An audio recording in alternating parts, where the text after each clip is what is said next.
Okay, last class we discussed demand, law of demand and its assumptions, exemptions and determinants. Now, today we will move to the topic that is elasticity of demand. What is elasticity? So, first of all, by going to the elasticity topic, you know what is elastic, what is inelastic. Elastic means a small change in price leads to great change in demand, that is called elastic. And what is inelastic? Inelastic means a big change in price leads to no change in demand, that is called inelastic. And if you know what is elasticity, right now the topic is related to elasticity. Elasticity means responsiveness to changes in price and quantity of demand. So that is nothing but in a formula point of view, percentage of changes in quantity demanded by percentage of changes in price. Here you understand one thing, if one person income should be changing, automatically his ability is also changed, his interest of purchase of brand commodities are also changed, he should purchase some branded products, some unbranded products because of his income reduction purpose. That's why elasticity is a measure of how much quantity demanded of a service or a good changes in relation to its price, consumer income or supply. So that is the definition of elasticity, and now you see the formula of elasticity of demand. Elasticity of demand is equal to percentage changes in quantity demanded by percentage changes in price. It is the relationship between price and income of the consumer, and the concept was introduced by Mr. Marshall, Alfred Marshall, the concept of elasticity of demand. He was introduced the concept. In other words, Marshall, the elasticity of demand in a market is great or small according as the amount demanded increase in much or little for a given fall in rise of the prices and diminishes much or little for a given rise in price. We already discussed what is elastic, what is inelastic, and again we want to learn what is elastic, what is inelastic. A small change in price may lead to great change in quantity demanded. In this case, demand is elastic, and if big change in price leads to small change in demand, then it is called inelastic. The examples of elastic and inelastic is, the elastic demand is best example is gold. One small change in price, 1000 rupees gold price decrease, people are moving to gold shop, they are waiting from day morning itself.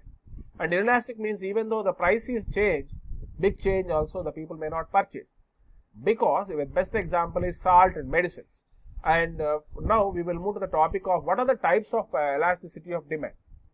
There are 4 types of elasticity of demand. Number 1, price elasticity. Number 2, income. Number 3, cross. Number 4, advertisement. It is nothing but a promotion also.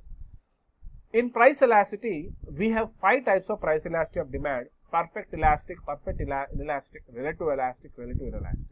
And the cross elasticity tells substitutes complementaries. And income elasticity tells the income levels of individual, whether it is a positive or negative or zero income elasticity. Advertising elasticity tells the promotion elasticity. So today's video we should learn what are the price elasticity of demand, what are the types of price elasticity of demand. So now we will move to the price elasticity of demand. The price elasticity of demand is a concept introduced by Alfred Marshall. The percentage of changes in quantity demand of a commodity divided by percentage of changes in price of a commodity. It is a ratio of understanding of demand and price. So these particular understanding purpose, there are 5 situations are there, are called as 5 cases of price elasticity of demand. These are the 5 cases. Number 1, perfect elastic, perfect inelastic, relative elastic, relative inelastic, and unitary elastic demand. The first one, perfect elastic demand. It is EP is equal to infinity. Here EP means elasticity of price. When a small change in price leads to infinite large quantity demanded, it is called perfectly elastic or infinite elastic of demand. In this case, EP is equal to infinity. The curve shape is horizontal, and the example should be money, or we take an example of petrol also.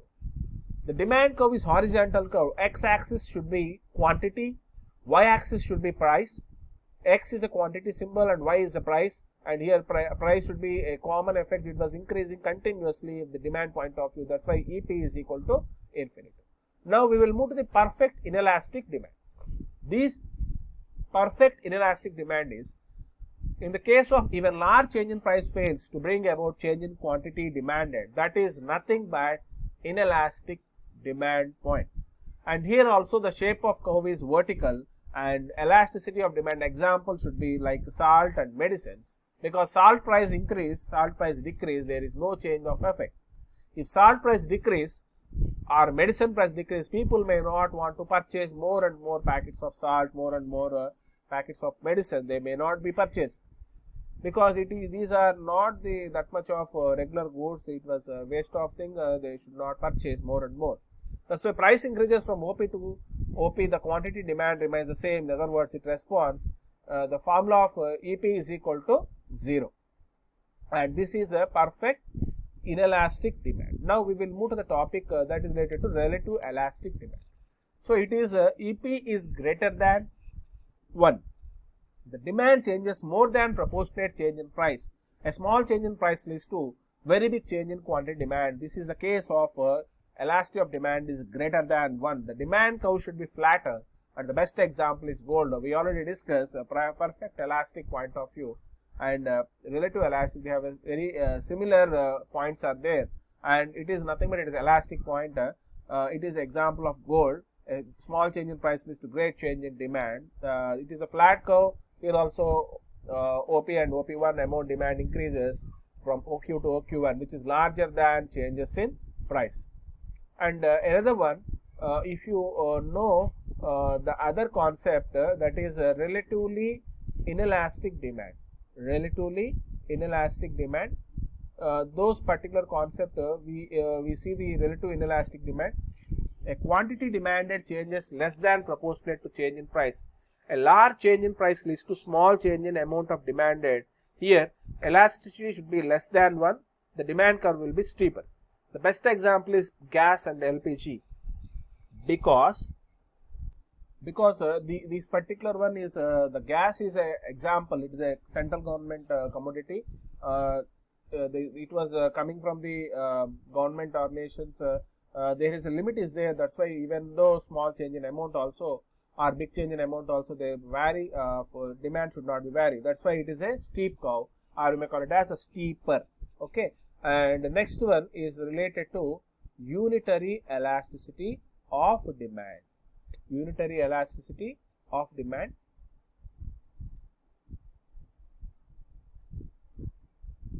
The next one is unitary elasticity of demand. Here there is no examples, because there is no such type of products are not available, because here the demand and price they are mentioning it should be equal to changes in demand is exactly to the changes in price. When both are equal, EP is equal to 1. The elasticity is said to be unitary, but in bookish point of view, we call it as it is equal to 1. But only certain situation should be equal. When you take a matchbox, the product's price in your childhood to now also 1 rupee per matchbox cost. So such type of examples are there. In general point of view, the curve should not be like this. The curve should be rectangular hyperbola. When price falls from OP to OP1, quantity demand increases from OQ to OQ1. Changes in price have resulted in an equal change in quantity demand. So price elasticity of demand is equal to unitary. So today we learn what is elasticity of demand, what is elastic, what is inelastic, and types of elasticity of demand. And those particular point, the first one, price elasticity of demand and types only we learn. And next session we will discuss the income elasticity, cross elasticity, advertising elasticity types, and its importance of elasticity of demand. Thank you guys. Bye.